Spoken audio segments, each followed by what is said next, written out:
Study IQ IAS, अब तैयारी हुई अफोर्डेबल। दोस्तों, इंडिया लगातार अपने डिफेंस को स्ट्रॉन्ग करता जा रहा है और रिसेंट कुछ टाइम में बॉर्डर इंफ्रास्ट्रक्चर इसका एक अहम पहलू रहा है और इसी कड़ी में इंडिया एक एयरबेस बनाने जा रहा है। जी हाँ, इंडिया पाकिस्तान बॉर्डर के पास एक और एयरबेस बनाएगा। गुजरात के बनासकांठा डिस्ट्रिक्ट के दीसा में बनने जा रहे एयरफोर्स का न्यू एयरबेस देश के डिफेंस कल्ट को और मजबूत करेगा।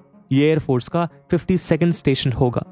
दीसा एयरफील्ड गुजरात के नालिया और राजस्थान के फलौडी एयरबेस के बीच एक क्रिटिकल स्ट्रेटेजिक गैप को भी कम करेगा। गुजरात के कैपिटल गांधीनगर में पाथ टू प्राइड थीम से शुरू हुए डिफेंस एक्सपो में प्राइम मिनिस्टर नरेंद्र मोदी ने दीसा एयरबेस का फाउंडेशन रखा।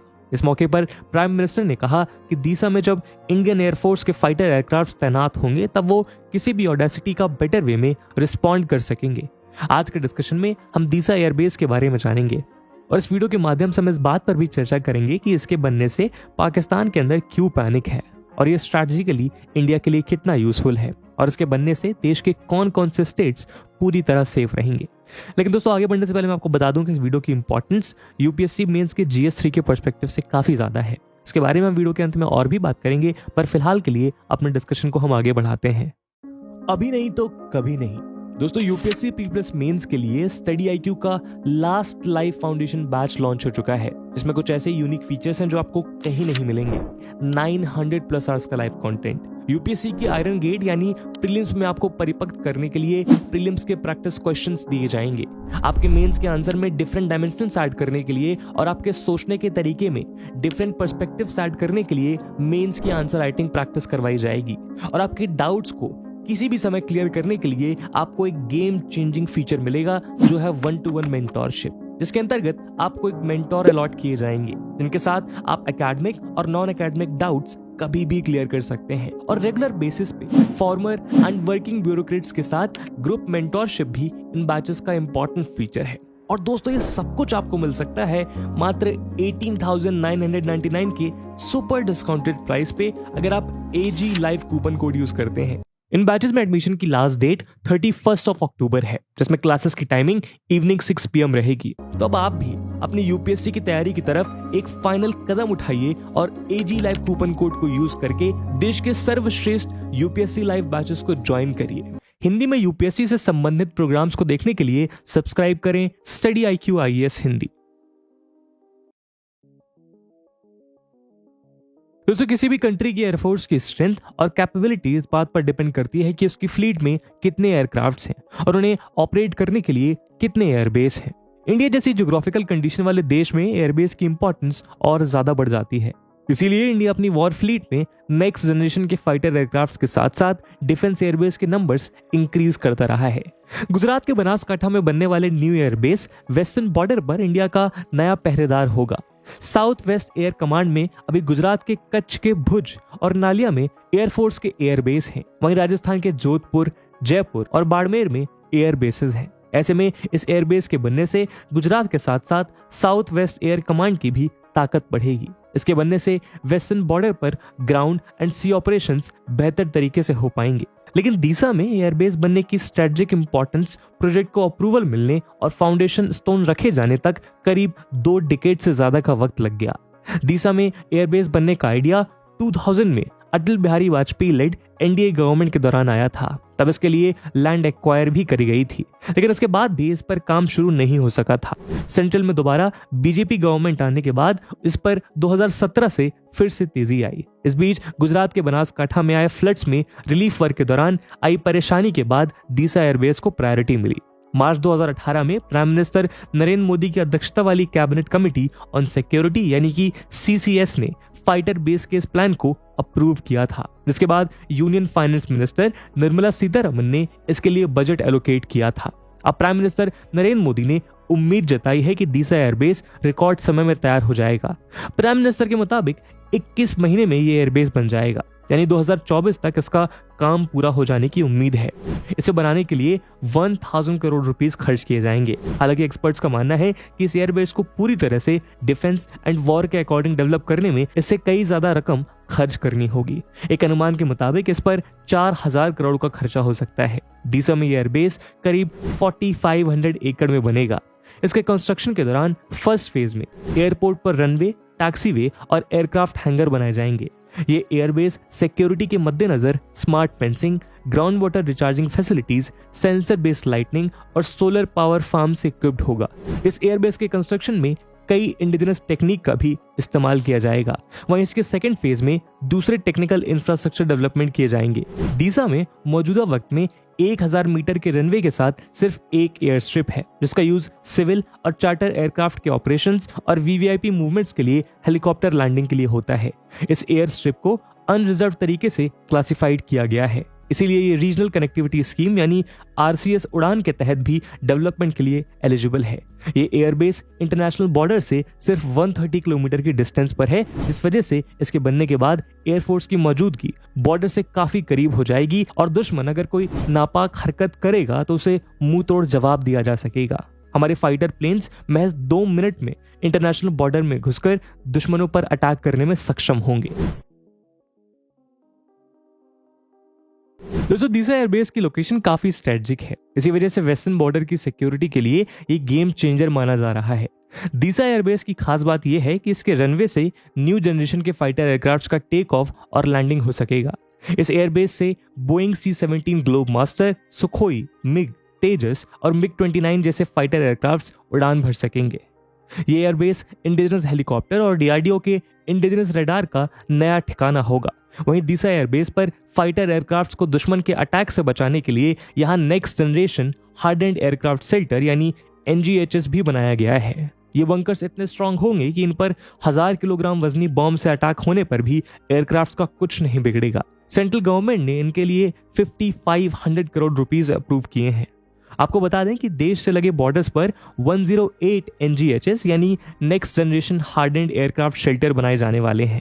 डीसा एयरबेस बनने से 3 स्टेट्स को एयर डिफेंस मिलेगा। इससे गुजरात, महाराष्ट्र और राजस्थान जैसे बड़े स्टेट्स की एयर सिक्योरिटी मजबूत होगी।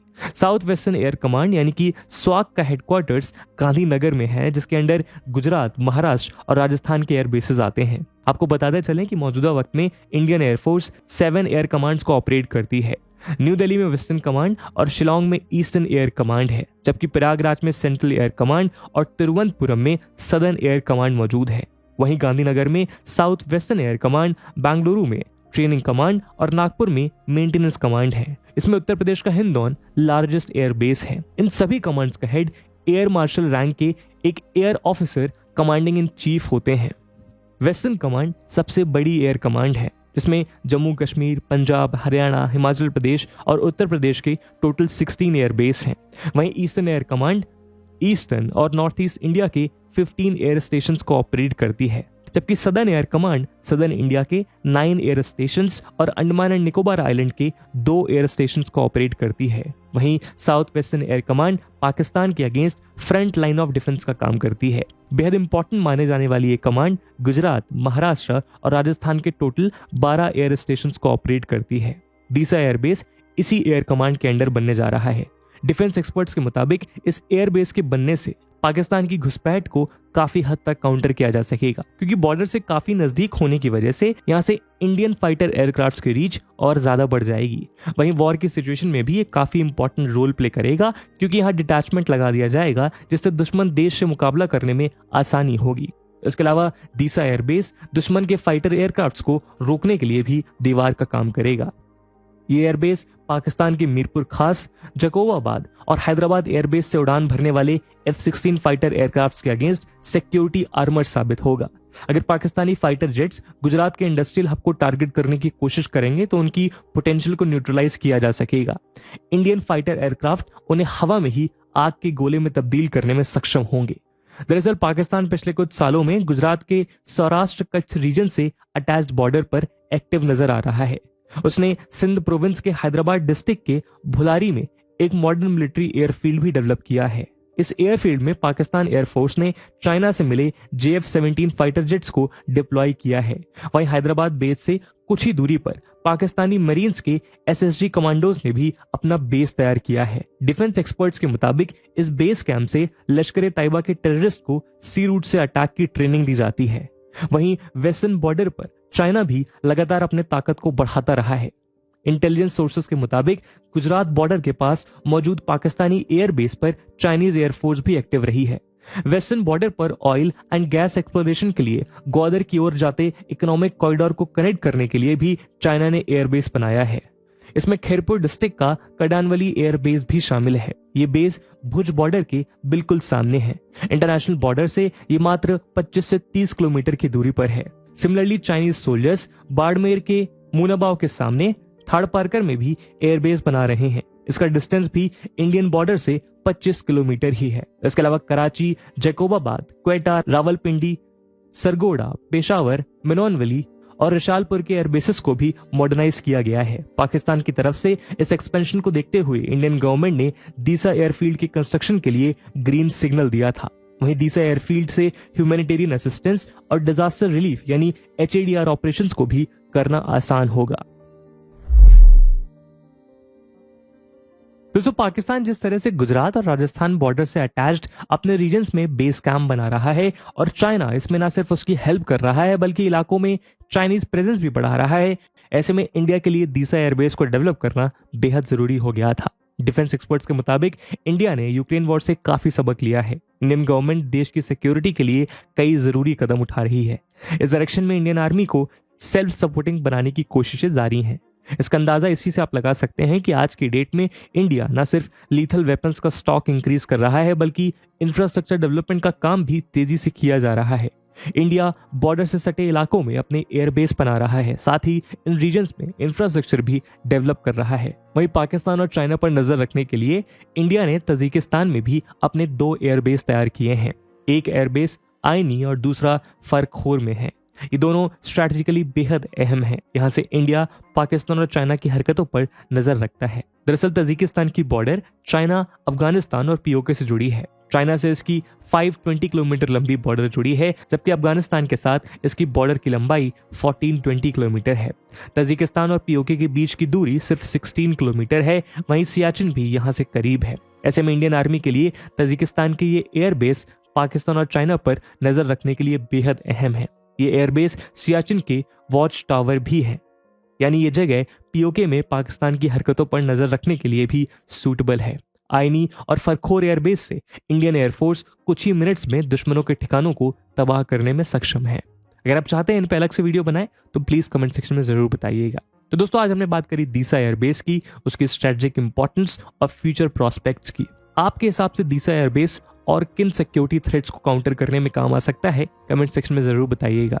और जैसे कि हमने वीडियो के पहले भाग में बताया था कि इस वीडियो की इंपॉर्टेंस UPSC मेंस के लिहाज से काफी ज्यादा है, तो उसी इंपॉर्टेंस को देखते हुए एक सवाल हम आपके लिए छोड़कर जा रहे हैं जिसको आपको कमेंट सेक्शन में आंसर करना है। And the question is, how India is using its border infrastructure to counter threats like terrorism, insurgency and border conflicts. And with this question my friends, that's it for the video. I hope आपको video पसंद आई होगी, और अगर पसंद आई है तो अपने दोस्तों के साथ साझा करना मत भूलिएगा। हम मिलते हैं अगले वीडियो में, तब तक के लिए जय हिंद, जय भारत। स्टडी IQ IAS, अब तैयारी हुई अफोर्डेबल।